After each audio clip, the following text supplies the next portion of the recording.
ನಮಸ್ಕಾರ ವಿದ್ಯಾರ್ಥಿಗಳೇ ಮತ್ತು ಪಾಲಕರೇ, ನಮ್ಮ ಚಾನಲ್ಗೆ ಸ್ವಾಗತ.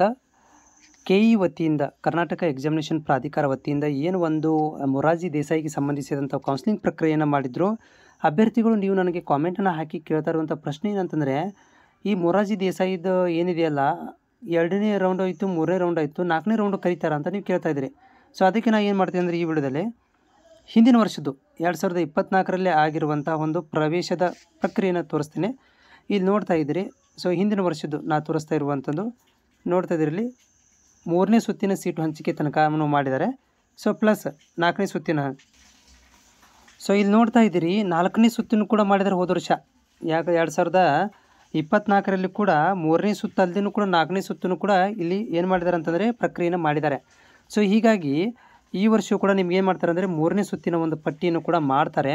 ಭಾಳಷ್ಟು ಅಭ್ಯರ್ಥಿಗಳು ಕೇಳ್ತಾ ಇರೋದು ಅಂತಂದರೆ, ಇಲ್ಲ ನೀವು 3ನೇ ಸುತ್ತಿನ ಒಂದು ಪಟ್ಟಿ ಬರೋದಿಲ್ಲ ಅಂತ ನೀವು ಹೇಳ್ತಾ ಇದ್ದೀರಿ. ಬಟ್ ನೋಡಿ, ಯಾವಾಗ ಬರೋದಿಲ್ಲ ಅಂತಂದರೆ 2ನೇ ರೌಂಡಲ್ಲಿ ಎಲ್ಲ ಅಭ್ಯರ್ಥಿಗಳು ಅಡ್ಮಿಷನ್ ಆಗಿ ಎಲ್ಲ ಸೀಟ್ಗಳು ಕ್ಲೋಸ್ ಆಗಿದ್ದರೆ 3ನೇ ಸುತ್ತು ಬರೋಂಗಿಲ್ಲ. ಆದರೆ ಏನಾಗತ್ತಂದ್ರೆ, ಭಾಳಷ್ಟು ವಿದ್ಯಾರ್ಥಿಗಳು ಈಗ ಸ್ಕೂಲುಗಳು ಅಪ್ಲಿಕೇಶನ್ ಹಾಕಿ ಎಕ್ಸಾಮ್ ಬರೆದಿರ್ತಾರೆ. ವಿದ್ಯಾರ್ಥಿಗಳು ಹೋಗ್ಲಿಕ್ಕೆ ಇಷ್ಟಪಡೋದಿಲ್ಲ. ತಂದೆ ತಾಯಿಗಳನ್ನ ಬಿಟ್ಟು ಹೋಗ್ಲಿಕ್ಕೆ ಒಲ್ಲೆ ಅಂತಾರೆ. ಮನಸ್ಸು ಚೇಂಜ್ ಆಗುತ್ತೆ. ಹಿಂಗಿರಬೇಕಾದ್ರೆ ಅವು ಸೀಟ್ಗಳು ಉಳಿತವೆ. ಆ ಉಳಿದಿರುವಂಥ ಸೀಟ್ಗಳನ್ನ ಏನು ಮಾಡ್ತಾರೆ, 3ನೇ ಸುತ್ತಿಗೆ ಕಳಿಸ್ಕೊಡ್ತಾರೆ.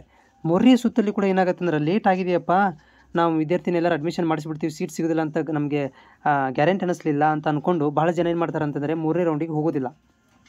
ಆವಾಗ 4ನೇ ರೌಂಡಿಗೆ ಕರೀತಾರೆ.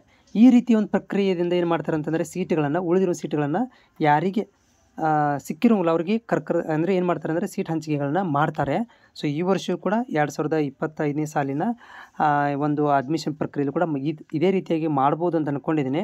ಮುಂದಿನ ವಾರ ನಿಮಗೆ 3ನೇ ಸುತ್ತಿನ ಕೌನ್ಸಿಲಿಂಗ್ ಪ್ರಕ್ರಿಯೆ ಆರಂಭವಾಗುತ್ತೆ.